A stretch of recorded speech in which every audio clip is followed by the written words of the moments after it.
Hey, everybody, welcome into another Purple Insider Extra as we continue our series, What Happened to That Guy, where we look at some of the mysterious performances this year from intriguing Vikings players. And we need to talk about Chris Herndon, Sam, because in training camp, the Minnesota Vikings traded for Chris Herndon after Irv Smith Jr. got hurt. And the expectation was he's going to fill in that number 2 tight end role behind Tyler Conklin. And then that never happened.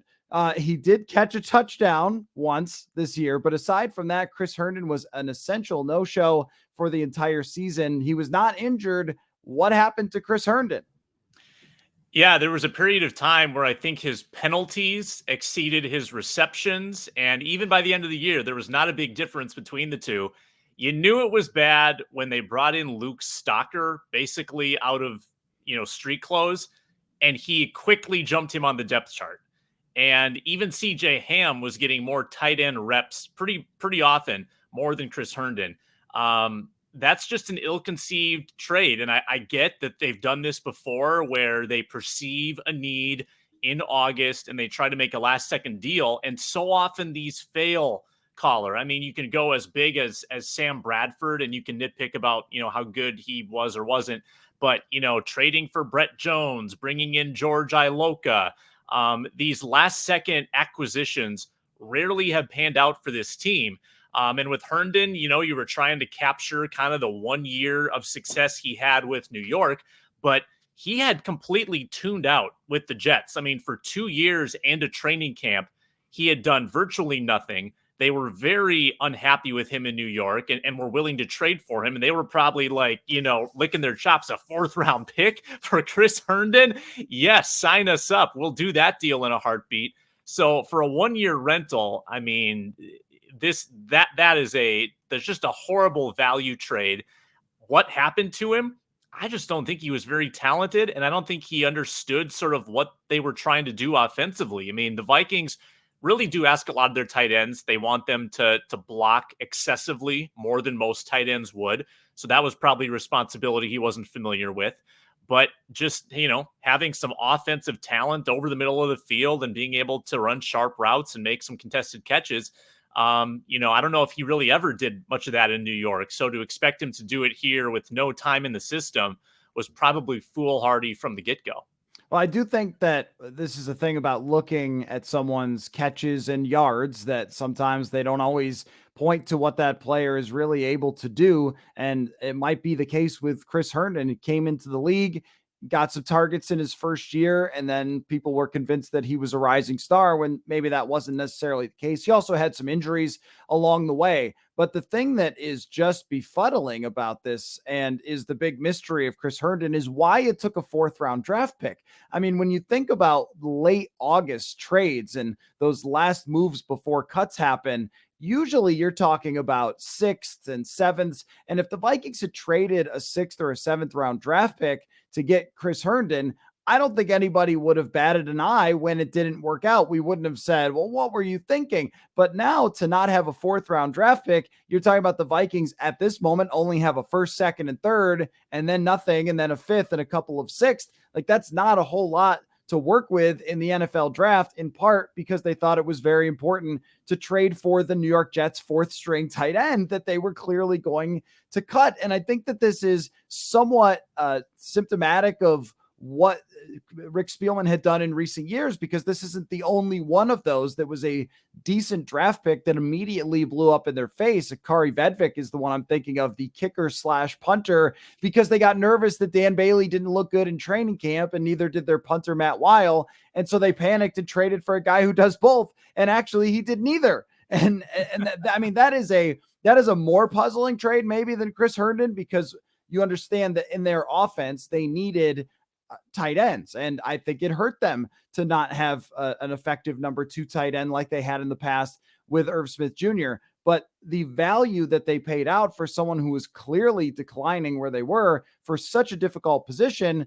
I mean, I don't want to say the Chris Herndon trade is one of the reasons Rick Spielman is not the GM anymore, but it's one of the reasons I think to criticize how they approached the last few years where everything that happened was just reactionary and, oh, we lost the tight end, we have to trade for one no matter what, and not understanding that that value is preposterous for that player.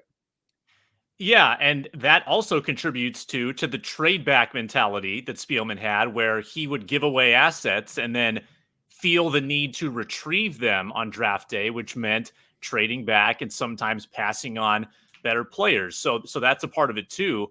But I think it's funny how it worked out because the Vikings sort of stumbled upon this like pretty resurgent KJ Osborne, who actually became more useful in that role than any like acquired backup tight end would have been, had 600 yards. They really liked him as a blocker. And I think it might have hurt them in the run game a little bit not to have more two tight end sets, but I think it was probably a necessary pivot as you begin to open up your offense a bit. I'm guessing with this next coach, we'll see more sort of league average, 3 wide receiver sets and some more spread concepts, probably more passing, I would think. And they probably weren't going to go that route. They were probably going to stick with Conklin and Smith, the 2 tight ends, and probably go with 2 wide receivers. And we might not even know about KJ Osborne. So because Herndon was bad, Osborne was given a chance to be good, which probably helps this team in the long run because they have Osborne going forward. They will not have Chris Herndon. But the reactionary nature of the trade is upsetting. And the other thing too, Matthew, and this maybe is an indictment on the coaching staff, they sometimes don't give guys a chance. Like if they don't grasp the system right away, they kind of bury them. We've seen this before with new acquisitions where they just don't really kind of give them a look. And, could you have given Chris Herndon the Luke Stalker reps, the 15 a game or whatever? Probably. Like you probably could have tried with Herndon to see what you could get. And clearly they didn't think he was able to do that even. Tight end is a very complicated position. You have to be a blocker and a receiver and know everything about the run game and the pass game. So I think that that's a especially difficult ask to say, come from one system to the next. And every player is going to tell you, well, all the systems are kind of the same, but there's details to every single one that I think it's one of the reasons we don't see those August trades often work out is when you're so far behind the 8 ball from everybody else, it's really difficult to just pop right in. But I think that's a good point that there seem to be conflicts of what the general manager thought certain players could be or should be in the offense or defense and what the coaching staff did. And that's where now they have an opportunity with a new general manager and a new head coach to maybe not make mistakes like they did with Chris Herndon. And we'll never really know what he could have produced if he was in there all the time. I mean, it seemed like if Tyler Conklin had gotten hurt, we wouldn't have even seen him get a chance to start, which is very strange considering that they traded so much for him. But if there was anything there, we never got to see it. We didn't even get anything to latch onto to say, well, we did see that player too, that maybe he could have been. We just basically never saw him. Chris Herndon, a myth. We did speak to him once in training camp, so we know he was real. But that's why we do What Happened to That Guy, Chris Herndon edition. There will be more, and we've also already done some on Wyatt Davis, Kellen Mond, and so forth. So make sure you go through the channel and check those out as well. And they will keep coming with our off-season series, What Happened to That Guy. Sam, thanks for your time, and make sure you check out the Purple Insider podcast every single day and purpleinsider.substack.com for our written work. We'll catch you later.